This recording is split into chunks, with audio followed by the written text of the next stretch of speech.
O Brasil é o país mais psicodélico do mundo e eu concordo absolutamente.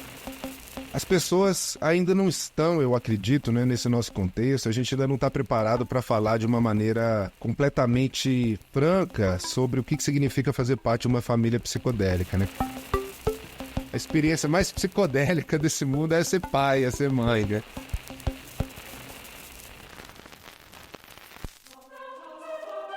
That marijuana is probably the most dangerous drug in the United States. E eu acho que as campanhas antidrogas são muito ineficientes. Regulação de um mercado que já existe. Regulação. Trata de ver se o caso da maconha pode ser regulada ao invés de ser simplesmente proibida. Herb is a plant. I mean, herbs are good for everything. Gilberto Gil declarou que, entre aspas, gostava da maconha. Olá, olá! Eu sou a Anitta Crepe e você tá ouvindo o Cannabis Hoje Pode, o podcast que te conta os avanços da cannabis e dos psicodélicos com contexto e análise, gerando debates guiados pelos maiores especialistas no assunto. A terceira temporada do Cannabis Hoje Pode tem o apoio de Unileia, USA Hemp, TreeStar, Bliss, Let's Indoor, NetSeeds, Aleda e Gorilla. Essas marcas reconhecem o valor da comunicação responsável e do jornalismo de qualidade para apontar os caminhos do setor com informação e análise para normalizar o que um dia foi tabu. Fica aqui comigo que eu já volto.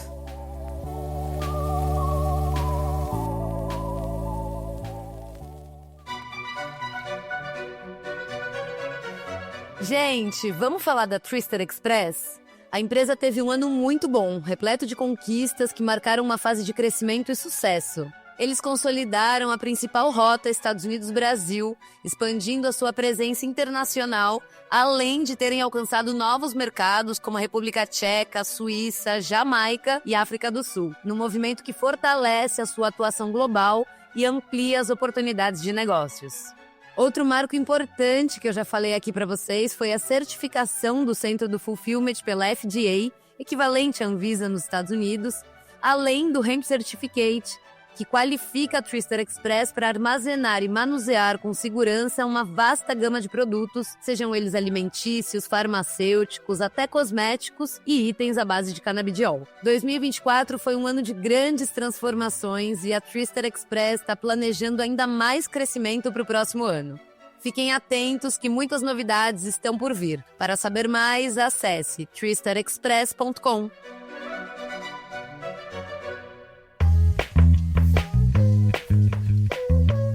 No episódio 62 do Cannabis Hoje Pode, esse episódio natalino, eu converso com o sociólogo Glauber Loures, que é um pesquisador teórico e prático dos psicodélicos no Brasil. Ou seja, ele consegue transitar pelo rigor científico que a academia exige e pela abertura para viver a psicodelia na prática, nas suas aventuras pelo mundo, mas principalmente dentro de casa. Glauber é pai de 3 filhos que, segundo ele mesmo nos conta, nasceram praticamente em meio a rituais de ayahuasca, o que faz todo sentido tendo em vista o seu trabalho envolvendo parentalidade e psicodélicos. Ele, inclusive, acaba de lançar o PPC, Psychedelic Parenthood Community, que você vai entender melhor agora. Aproveitando, eu quero desejar a todos felizes festas, muita energia boa, graças pela companhia ao longo do ano e que sigamos juntos no ano que vem, porque tem muita coisa por vir. A gente vai tirar uma semaninha de folga e voltamos logo no dia 7 de janeiro. Um beijo pra você, bom episódio e até mais! Glauber Loures, seja muito bem-vindo ao Cannabis Hoje Pode, esse homem de voz doce que vocês vão ouvir agora e que, aliás, eu quero saber se essa sua doçura na voz é coisa que você ganhou dos psicodélicos ou se sempre foi assim, Glauber. Olha, Anitta, que prazer estar aqui, viu, com vocês. Muito obrigado pelo convite. É uma honra, um prazer. Eu admiro o seu trabalho já tem algum tempo. É uma alegria grande poder estar aqui. E olha, você falou algo interessante, porque recentemente os Rune Queen tiveram aqui em casa fazendo o batismo do Rapayan, né, que é um batismo com a pimenta, para a gente conseguir ter uma voz melhor. Então talvez agora esteja funcionando o batismo da pimenta. Mas os psicodélicos definitivamente me ensinaram muita coisa, né? Inclusive a tentar pisar macio no chão e falar um pouco mais macio. que é uma forma também da gente estar um pouco mais conectado com a natureza, né?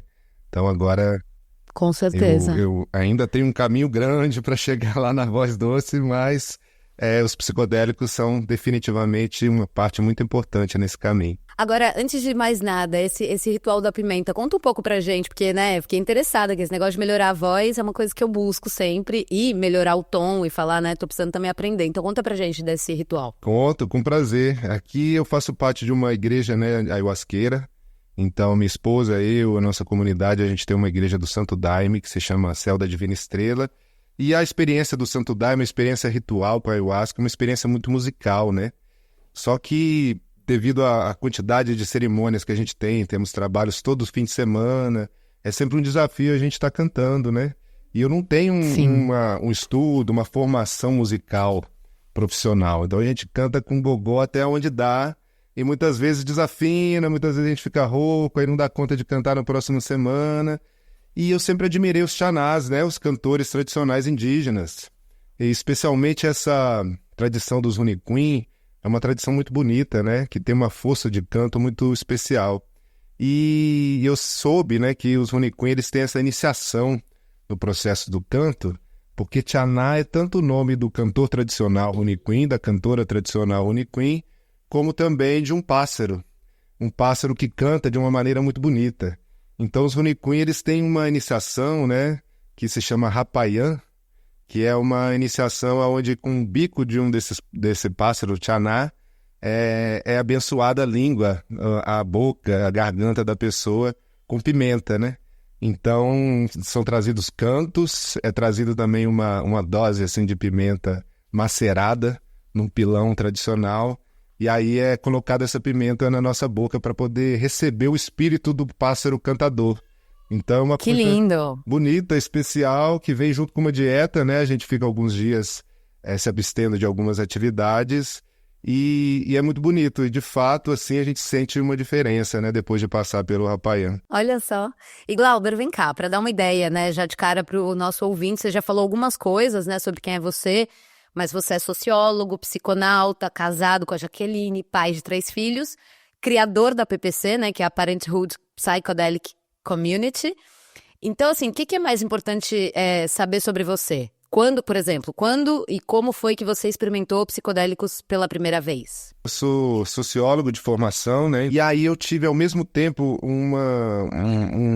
fiquei chocado, assim, depois que eu tomei ayahuasca pela primeira vez, que foi em 2009. E me chamou muita atenção, tanto do ponto de vista existencial, pessoal, todas as transformações que ocorreram a partir desse contato, quanto também do ponto de vista intelectual, né? Porque sentado ali numa cerimônia de ayahuasca e escutando música cantada em português, com ritmos da floresta, que tem também uma influência muito grande ali dos contextos ribeirinhos, né? Da época ali do ciclo da borracha, e também honrando os povos originários, aquilo, né, me chamou muita atenção. Eu estava na época estudando também a obra do Darcy Ribeiro, né? Uma potencialidade do universal está contido dentro do território que a gente chama de Brasil hoje, né? Então eu comecei a estudar também academicamente as tradições ayahuasqueiras, aí eu fiz meu mestrado, meu doutorado, meu pós-doutorado, sempre com foco nas tradições da ayahuasca e também como que essas tradições elas se expandiram, né?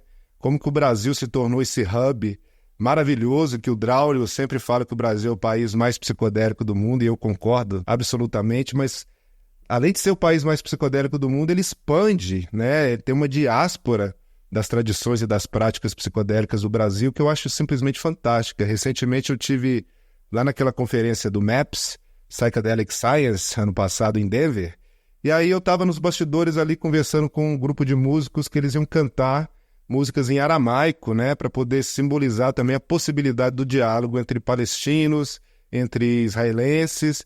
E aí, a hora que o cara ficou sabendo, esse músico ficou sabendo que eu era membro do Santo Daime, ele chegou e tocou um hino do Daime em aramaico. Olha só. E aí eu achei assim incrível, né? Como que essa linguagem musical, essa linguagem psicodélica era uma linguagem universal. Então, eu sou sociólogo, mas eu sou também psiconauta, né? Então, eu tenho desde muito pequeno esse interesse muito grande pelos aspectos contraculturais ligados aos psicodélicos, né? E, além disso, eu sou pai, então isso tudo está meio misturado, por isso que eu falo de todas as camadas ao mesmo tempo, porque foi numa cerimônia de ayahuasca que eu conheci a minha esposa, foi em cerimônias de ayahuasca que meus filhos todos nasceram também, e é em cerimônias de ayahuasca que eu aprendo também a ser um pai melhor, uma pessoa melhor. E eu vejo como que no Brasil, muito especialmente, essa jornada de ser uma mãe, de ser um pai, de ser uma pessoa cuidadora de crianças e de famílias, ela tende a vir acompanhada também no sentimento de solitude, né? Porque a gente tem um fundamentalismo religioso de um lado, um estigma social associado às guerras drogas do outro. E aí eu percebo assim como que é importante a gente poder estar junto, a gente poder estar em comunidade. Aí recentemente tivemos essa ideia de criar um ecossistema de pessoas do mundo inteiro ligadas por essa experiência existencial, de fazer parte de famílias, de poder cuidar de crianças.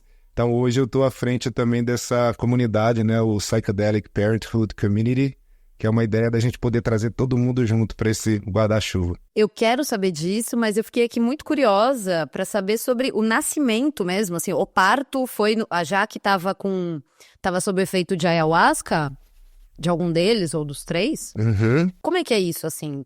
Porque eu pensei também, né, no meu parto, eu cogitei algumas coisas, mas obviamente, né, eu tô em outro lugar, não é tão fácil assim o acesso à ayahuasca. Mas como é que é, assim? Você toma uma dose normal ou você toma lá uma colherzinha? A gente tem também diferenças dependendo do contexto, dependendo do país, dependendo também da regulação, né, e da legalidade dos psicodélicos em cada território. Mas no Brasil a gente tem essa incrível possibilidade, né, que é a da gente ter o direito de consagrar ayahuasca, de poder tomar ayahuasca em família. Então a resolução do CONAD de 2010, ela garante às mulheres grávidas, por exemplo, e também às crianças, o direito de tomar ayahuasca, né? Então a gente tem esse amparo no Brasil, que é uma coisa muito bonita, porque isso remonta também, honra de alguma maneira essa tradição imemorial, ancestral, né, dos povos originários de estar junto em família, participando de ritos e de cerimônias, né? Então, a gente sempre teve essa vontade, porque a gente vive numa terra, né, num sítio aqui em Santa Luzia, Minas Gerais, que é também uma igreja, que é também um centro de retiros espirituais. Então, a gente sempre teve esse sonho, né, minha esposa e eu, de cuidar, de criar nossa família no interior de uma cultura psicodélica, né? E no caso a nossa cultura é especificamente o Santo Daime e mais ampliadamente, de uma forma mais ampla, a cultura dos psicodélicos em geral. E aí ela ficou grávida, né, do nosso primeiro filho, o Gael. Durante todo o percurso da gravidez ela participou das cerimônias normalmente. Inclusive no Santo Daime tem uma tradição muito bonita que é do parto ritual, né? Então, até por conta da escassez de cuidados de saúde, hospitais, etc., no Amazonas, se desenvolveu lá uma coisa que é muito bonita, que é o trabalho de parto, né, com as mulheres, protagonistas de si mesmas, dos seus corpos, uma ajudando a outra. Então a gente tinha esse sonho, mas a gente também estava um pouco receoso, porque era a primeira gravidez da minha esposa, ela ficou grávida a primeira vez já com 35 anos, e aí a gente, ao mesmo tempo que a gente queria ter uma experiência tradicional, assim, que pudesse honrar esse momento, né? Eu sempre lembro do Ailton Krenak falando que acha assim uma tristeza a gente nascer e morrer sozinho no hospital, circundado por paredes brancas, né? Um monte de máquina. Luz branca. E aí a gente queria ter uma experiência significativa, né? Só que no dia anterior do nascimento do meu primeiro filho, na hora que ela já estava com 40 semanas, ela teve um sangramento na placenta, né? Um descolamento de placenta. E aí a gente precisou ir para um hospital, a gente queria um hospital assim também, referência, público. O hospital estava em greve, aí o parto foi numa sala improvisada, assim, uma cesárea de emergência, mas a gente levou a nossa garrafinha de ayahuasca, né? O Gael nasceu, aí ele tomou um pouquinho do leite materno e depois uma gotinha de ayahuasca. Esse foi o nosso primeiro filho. Nosso segundo filho, o Guaraci, né? Aí a gente contratou uma equipe de parto humanizado, aí o parto foi no hospital, mas foi um parto natural. E aí os médicos autorizaram, a partir de uma conversa bem franca, assim, que a gente pudesse levar também uma garrafinha de ayahuasca no hospital. E na hora ali do nascimento do Guaraci, a gente cantou, né, os cânticos de ayahuasca, a gente tomou um pouquinho de ayahuasca também, foi muito bonito, uma coisa muito suave. ambos estão super saudáveis, e depois a gente teve uma filhinha, né? A Yara Maria, que a Jaqueline com 38 semanas, e eu fui por um trabalho espiritual, né? Por uma cerimônia de ayahuasca. Jaqueline ficou em casa, naquela época a gente morava num outro lugar, e aí foi uma sincronicidade assim, muito especial, porque a gente estava cantando um inário, né? Um conjunto de cânticos ayahuasqueiros para honrar as crianças. E aí alguém deu um viva às criancinhas, e aí a Jaqueline entrou no trabalho de parto na mesma hora, em casa. Só que a gente tinha contratado também uma equipe, né, para fazer um parto domiciliar. Naquele momento ligamos para essa equipe estava num outro parto, numa outra cidade, disse que não ia poder nos atender, mas falou para a gente ficar tranquilo, para a Jaqueline respirar, que ia levar várias horas. Mas ela, por sua vez, ela ficou preocupada porque ela teve essa sensação, né, interna, assim, que o parto seria uma coisa, o processo do trabalho de parto seria mais rápido dessa vez. Então ela foi ficando preocupada, me sugeriu da gente poder ir pro hospital, né? Então a gente pegou também a nossa garrafinha de ayahuasca, que é sempre a nossa amiga, a nossa companheira, a nossa professora, fizemos nossos rezos, né, as nossas orações, entramos no carro, eu e ela. E aí ela tomou uma colher de ayahuasca e no meio do caminho ela sentiu que a Yara estava nascendo. Aí ela falou, tá nascendo a Yara. Eu falei, não tá, calma. E aí eu olhei e tava mesmo, a cabecinha da Yara já estava assim, aparecendo, em coroamento. E aí eu acelerei o carro, né, para tentar chegar no hospital. Cheguei na região, assim, da rodoviária de Belo Horizonte, e a Yara estava para nascer. Aí a minha esposa Jaqueline falou, não, rodoviária não, vai mais um pouquinho. Aí a gente foi... E aí foi incrível, assim, porque na esquina da rua Tupinambás com a Rua da Bahia, né? Então a gente teve esse símbolo também, né, do encontro entre os povos originários e a África, né? Na esquina dessas duas ruas, dentro do carro, eu tive só o tempo, assim, de parar o carro, chegar o banco um pouquinho para trás e a Yara nasceu, né? A Jaque fez todo o trabalho e eu só recebi a Yara. E foi uma coisa, assim, muito linda, muito bonita, porque ela nasceu saudável, tranquila. Aí começou uma multidão, assim, chegando, né, no centro de Belo Horizonte, gente gritando, tinha uma igreja evangélica do lado, gente dando glória a Deus, e a gente ficou preocupado com aquela multidão, fomos direto para o hospital. Chegou lá, o médico falou que não tinha mais nada para fazer, já estava tudo feito.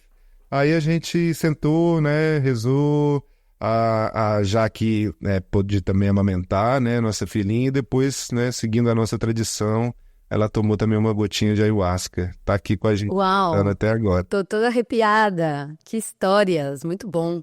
Agora, Glauber, conta pra gente, então, um pouco da PPC, o que fez, né? Você falou um pouco do que te fez criar essa comunidade, mas eu também queria que você definisse quais são as bases, né, da parentalidade psicodélica.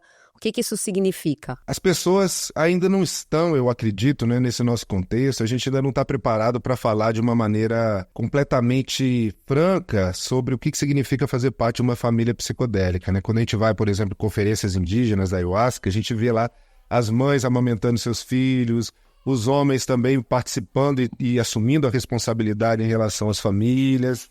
Então é uma coisa para toda a família, né? Mas a gente deixa claro aqui no nosso contexto também que parentalidade psicodélica não é sobre oferecer psicodélicos para as crianças. Ao contrário, é inclusive sobre redução de danos, porque a gente sabe que essa hipocrisia toda que está dentro dessa perspectiva de guerra às drogas, na verdade não é contra as drogas, né? Porque a gente está oferecendo droga para as crianças a partir do momento que elas nascem, né? Açúcar... Hoje em dia também um monte de medicamentos também, metanfetamina inclusive, Adderall. Então, isso já está colocado, né? O que a gente quer é trazer educação para que a gente possa saber como percorrer a nossa vida e também a nossa vida em família, educar as crianças para ter uma vida mais saudável, mais protegida e que elas possam crescer também tendo condições de tomar suas próprias decisões com consciência, né? Então, quando a gente fala de parentalidade psicodélica, a gente está falando de uma condição existencial, porque nós sabemos, né, você como mãe, eu acho muito bonita também a sua trajetória, que para quem leva a sério, né, e aí a gente tem um problema também sério assim, em relação aos homens, eu mesmo estou até agora me desconstruindo, aprendendo a ser pai, os psicodélicos são assim, muito importantes nesse meu percurso de aprendizado, mas é uma condição que nos define, né? Uma vez que a gente se torna pai, se torna mãe, não é uma coisa que a gente depois, hoje eu não quero mais ser, né? É uma coisa que constitutiva da nossa identidade. É como aquelas pessoas de religiões de matriz indiana que assumem uma nova identidade, um novo nome espiritual, né? Uma vez que a gente se torna pai e mãe, a gente assume uma identidade nova que é muito importante. Então, e as pessoas que são pais, que são mães e que também fazem parte de culturas psicodélicas, que consomem plantas sagradas, fungos, psicodélicos sintéticos, são pessoas que também têm uma série de desafios, né? Já numa sociedade ocidental de forma geral, se a gente for pegar o norte global, mas no Brasil, hoje com o fundamentalismo religioso, hoje com o congresso super conservador que a gente tem, é mais difícil ainda. Só citando 2 exemplos bem rápidos, assim, uma vez uma pessoa invadiu a nossa casa, a gente teve uma evasão de domicílio, né? Que é um crime, né? E prescrito que está no Código Penal, e eu fui fazer uma denúncia. E a pessoa que me atendeu lá na Polícia Civil foi perguntando quem eu era, perguntou minha religião, eu falei Santo Daime, ela falou, vocês tomam aquele chazinho, né? Aí eu já não sei, porque pode ser que você tenha tomado lá o chá, achou que entrou alguma pessoa na sua casa. Então foi uma coisa... Descredibilizando, exatamente. né? A gente, uma vez, precisou fazer uma viagem, a gente estava em busca de uma babá que pudesse ficar um dia aqui com a gente. A babá soube que a gente tomava ayahuasca, ela disse que precisava consultar o pastor, para ver se o pastor ia deixar ela trabalhar com a gente, e eventualmente ele não deixou, né? Então, é só 2 exemplos para a gente colocar como que é uma experiência que os psicodélicos também são centrais na nossa vida, né? Então, essa sobreposição de ser uma pessoa que luta também, que faz ativismo pelo direito das pessoas em terem sua própria consciência e também serem pais e mães, né? É algo que pode ser bastante desafiador, e a gente quer que as pessoas possam ter o suporte necessário, né?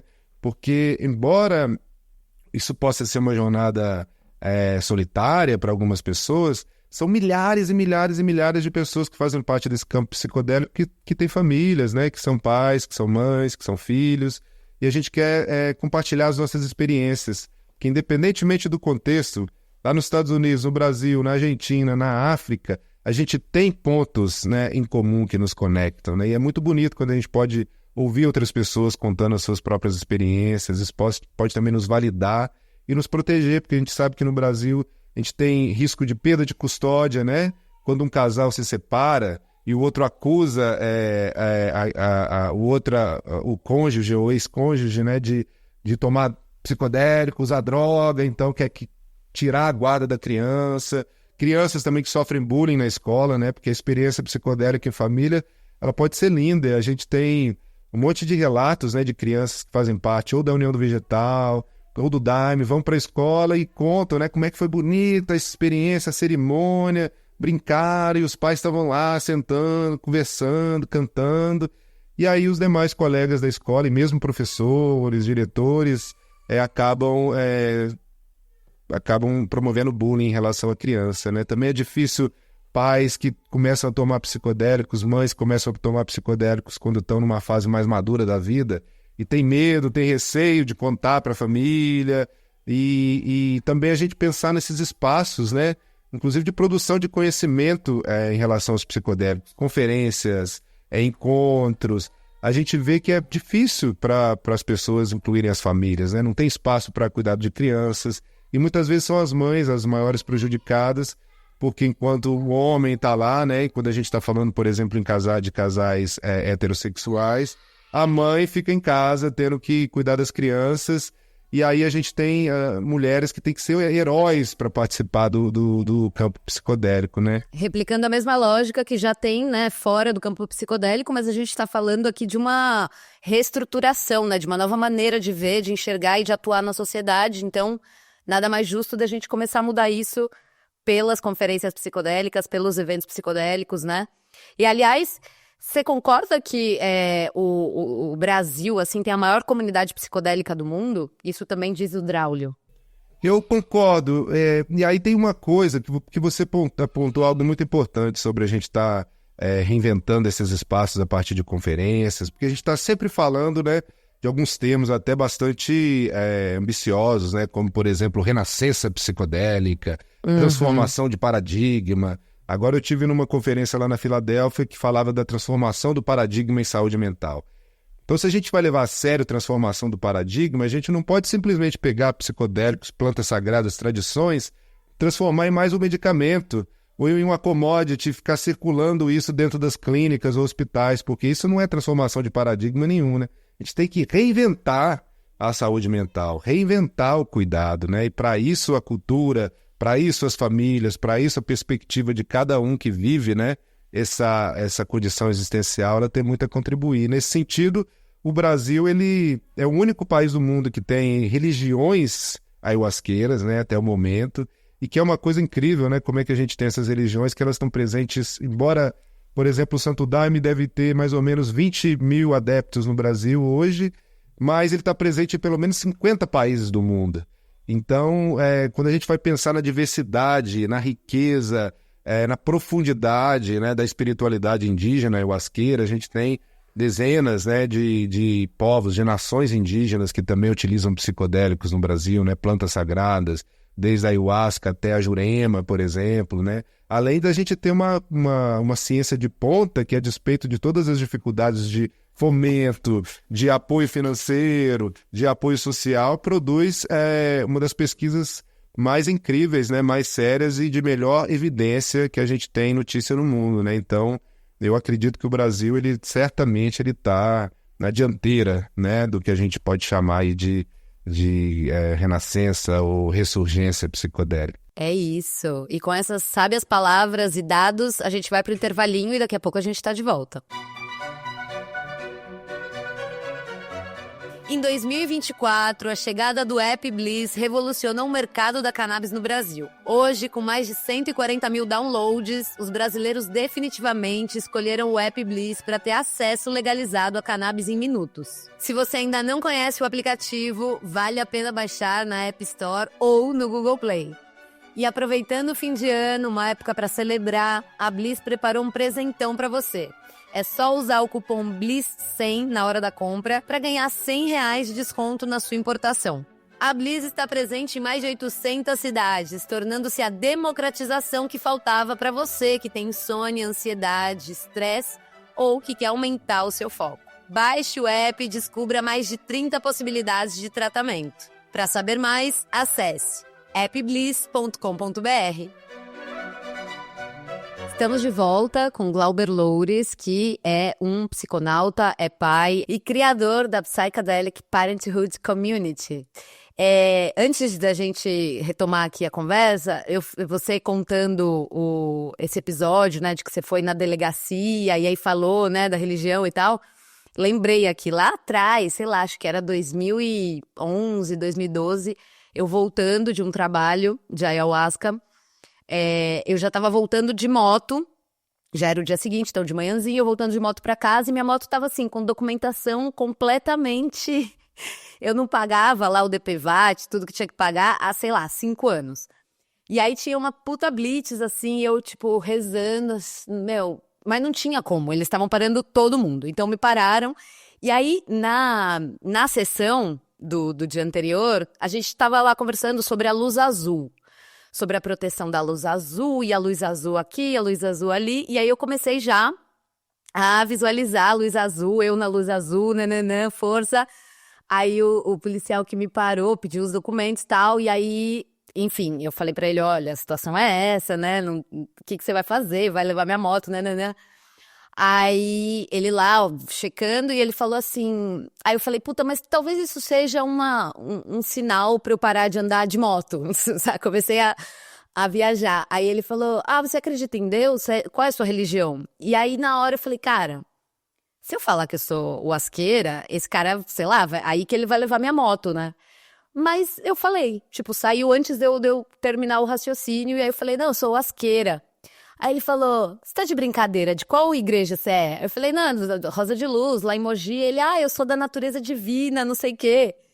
E aí ele me deixou embora com a moto.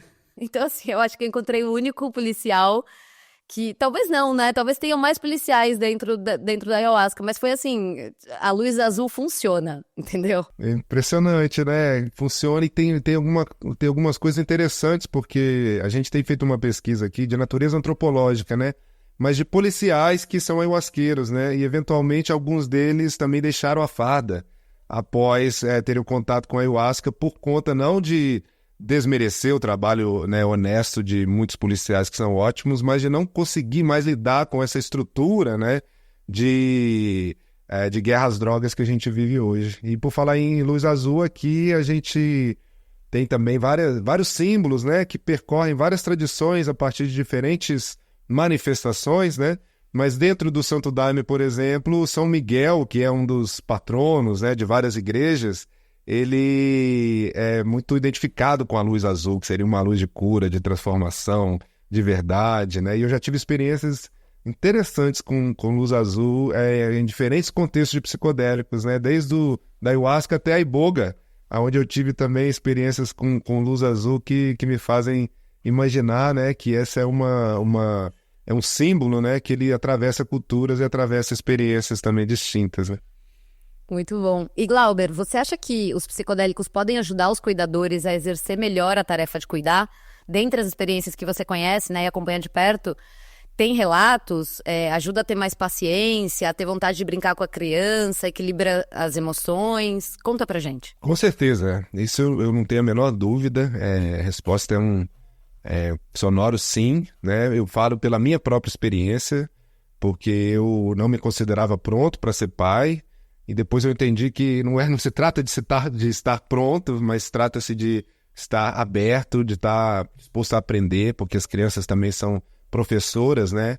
Muito incríveis, muito impressionantes, e aí tem várias camadas para a gente poder falar disso, inclusive um convite, né? Uma sugestão para quem está nos acompanhando nesse momento, é para a gente pesquisar mais, né? Esse lado de ser pai, de ser cuidador, de ser mãe e tomar psicodélicos, e como que isso pode interferir positivamente ou não, vamos descobrir, né, cientificamente na experiência, mas tendo pesquisado esse tema por 15 anos, né, e tendo viajado muitas vezes para a Amazônia e para vários países, a gente percebe que os psicodélicos, eles são, assim, amigos fundamentais nessa experiência constante de aprendizado, por várias razões. Uma delas é que a gente descobre também a possibilidade de estar em contato com a nossa própria criança interior, né, e aí a gente pode falar desde um ponto de vista mais científico, pensando como que a neuroplasticidade induzida pelos psicodélicos, elas nos devolvem essa capacidade de sermos criativos, de podermos nos transformar, de podermos errar e depois errar melhor na próxima vez, poder desapegar de determinadas coisas, né? E que se assemelham muito a essa condição existencial de ser criança, né? De ter de ficar maravilhado com a experiência da dança cósmica da vida, né? Usando esse termo do Krenak, da gente poder estar ladeado por vários outros seres, né? Animais, fungos, plantas, água, montanhas, florestas, poder brincar, né? Ter uma vida mais lúdica, né? Nesse sentido, a gente pode desmistificar também a experiência recreativa dos psicodélicos de uma coisa ruim como uma coisa potencialmente libertadora, né? Então, como também nos devolve uma capacidade de compreender melhor, né? Nesse sentido, a experiência de ser criança, né? Muitas vezes pais, mães imersos nos seus trabalhos, né, cotidianos, na necessidade de ganhar dinheiro, de pagar as contas, a gente esquece, né, que crianças são crianças, né, e que, portanto, é necessário paciência, é necessário calma, e nesse sentido a experiência psicodélica ela pode certamente também nos devolver essa condição, né, por isso que eu gosto sempre de trazer psicodélicos junto com cultura, porque as culturas dos psicodélicos de maneira geral, mas muito especialmente as tradições indígenas, né, nos ensinam novamente a pisar macio no chão, ao invés da gente tentar transformar a terra a nossa imagem e semelhança, a gente se torna sal, sabor da terra e se mistura, né, nessa experiência cósmica existencial. Então, os psicodélicos também nos ajudam a pisar mais macio no chão e também podem ressignificar muitas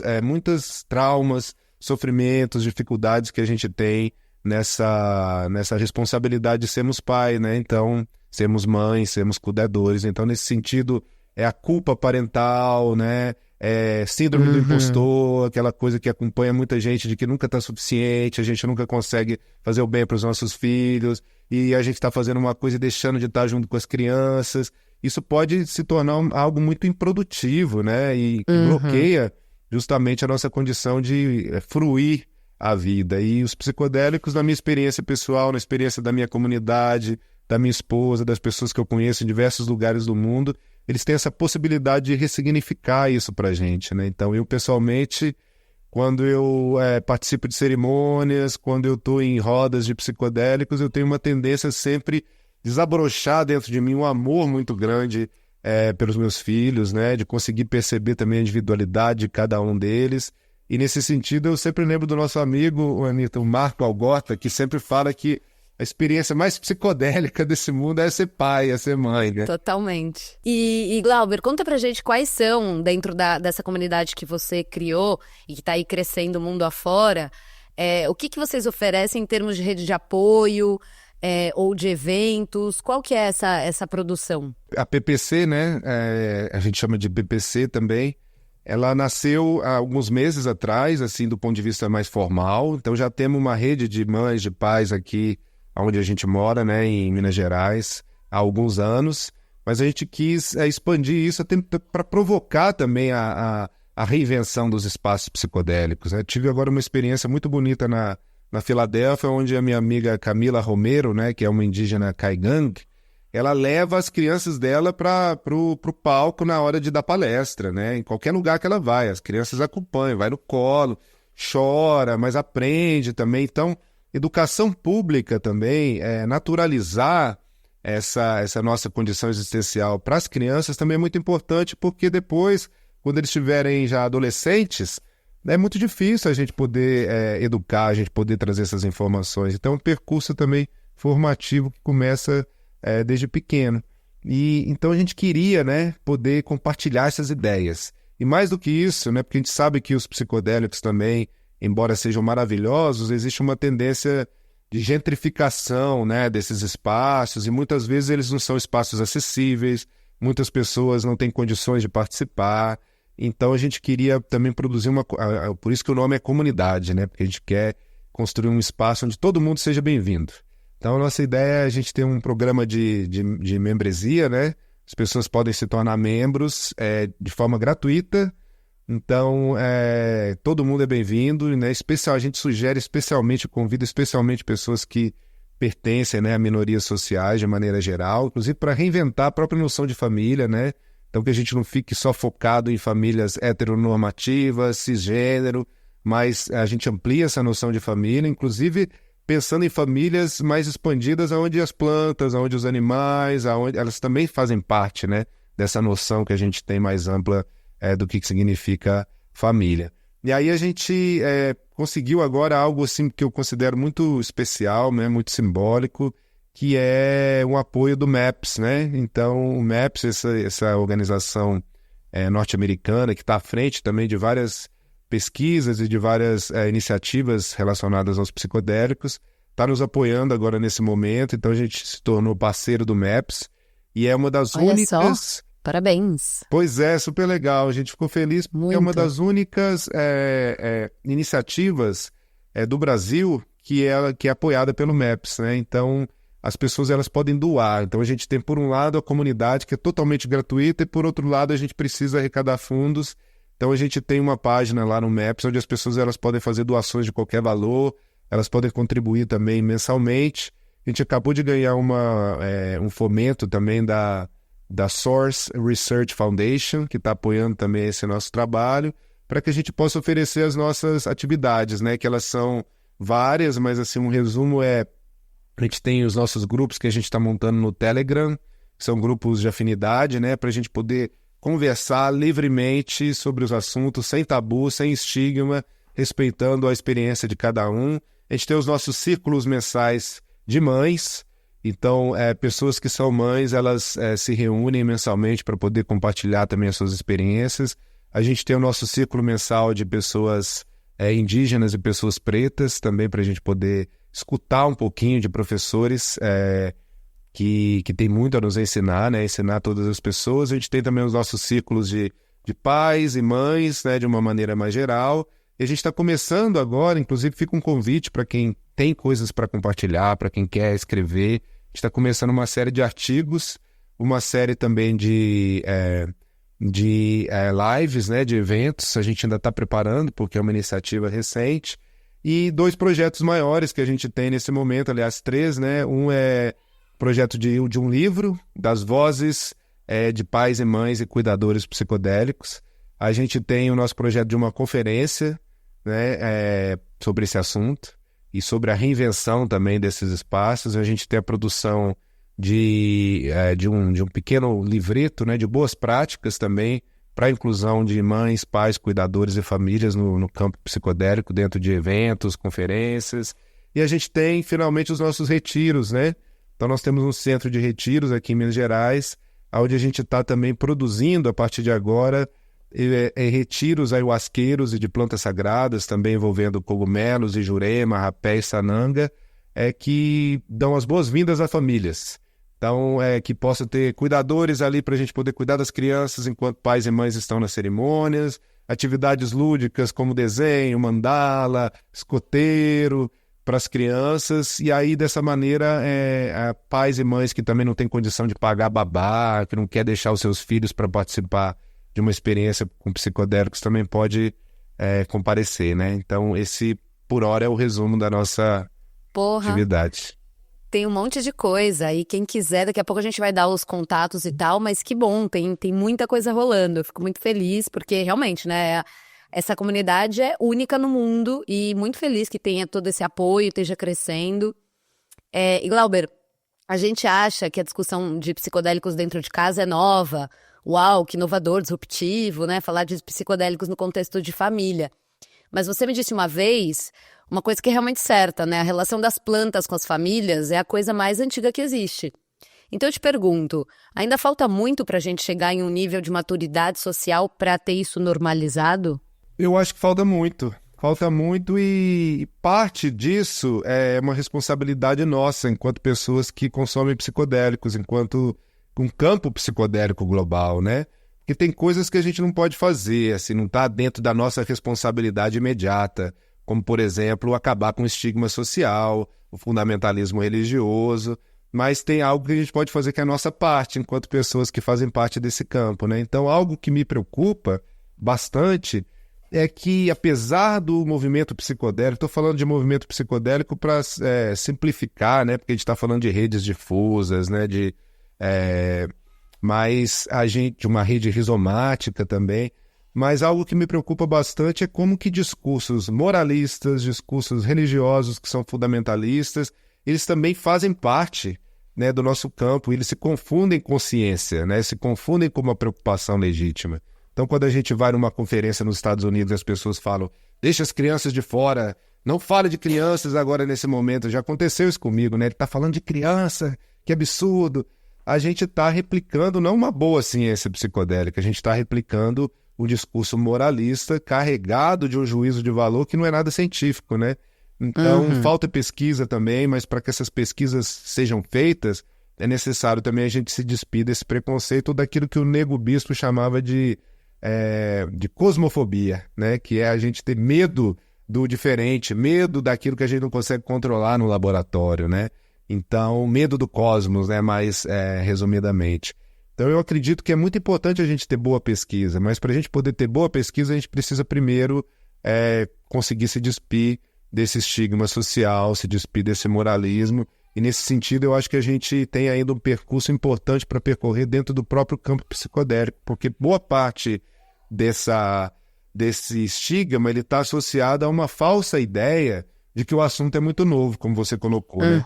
Então, o MDMA, por exemplo, a gente está começando a estudar, tem toda essa polêmica envolvendo o FDA nos Estados Unidos, aí vocês vêm falar de criança, vêm falar de família, é muito novo.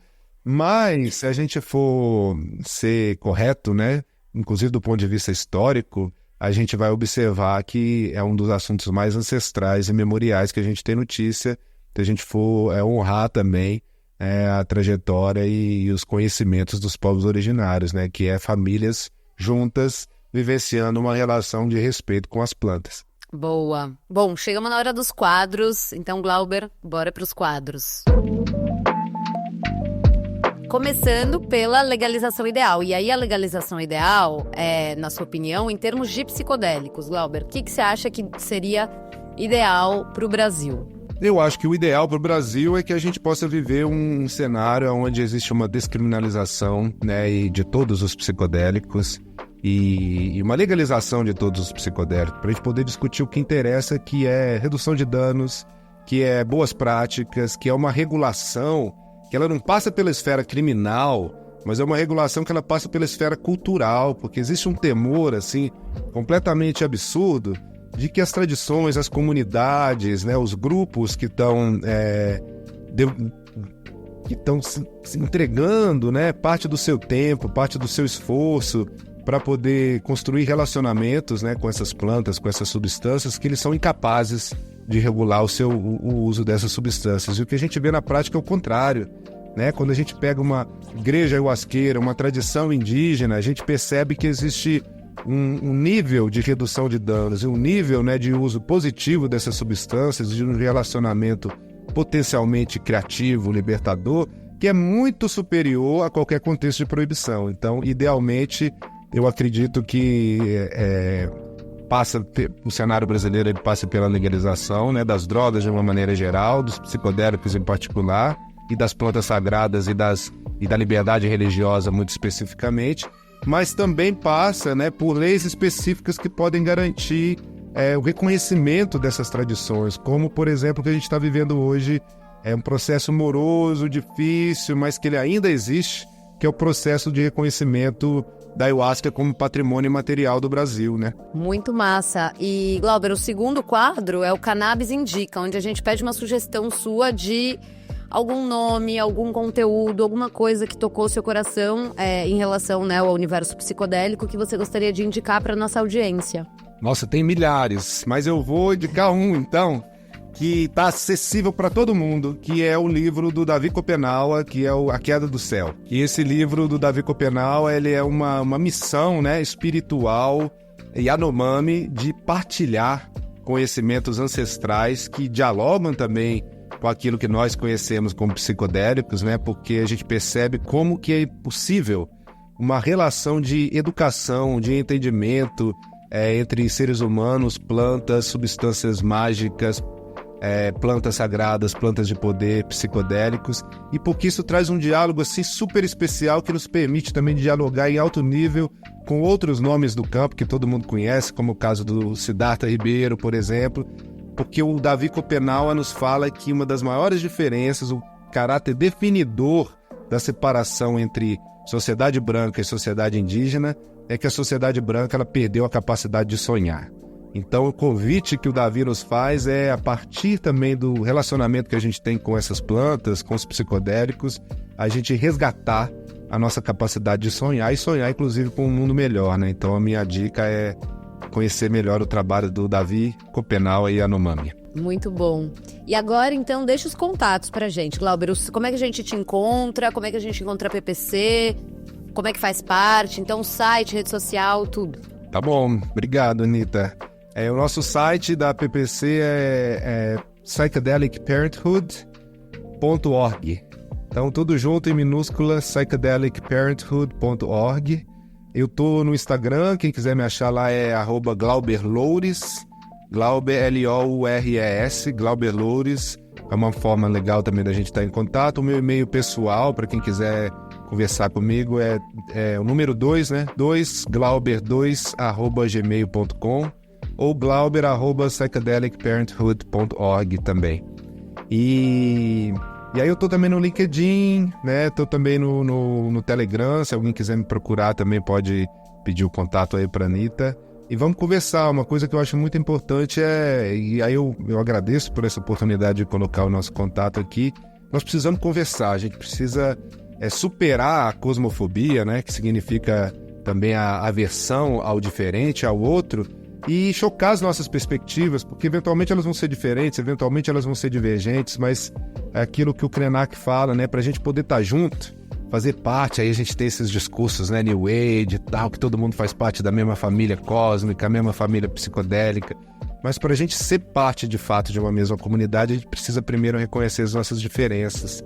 Isso a gente só vai conseguir fazer se a gente tiver essa fricção gentil, né? Essa fricção boa, necessária. Exatamente. Bueníssimo, Glauber. Obrigada pela sua participação aqui, por, né, trazer tantos ensinamentos e compartilhar com a gente um pouco da sua vida privada e da sua vida social. Então é isso, as portas de casa estão sempre abertas para você e sua família. E voltem sempre. Vida longa.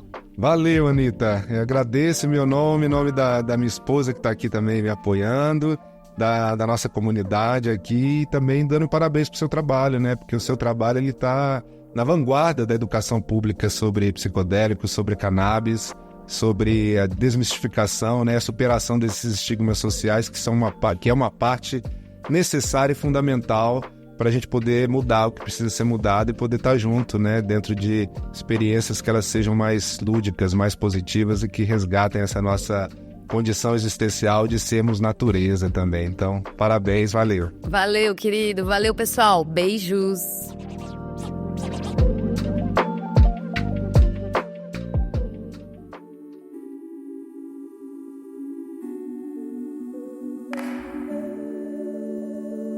Graças a você que ficou com a gente aqui até agora. Se você gostou do papo, deixa um like, uma estrelinha, um comentário, enfim, vai depender da plataforma que você está ouvindo o Cannabis Hoje Pod.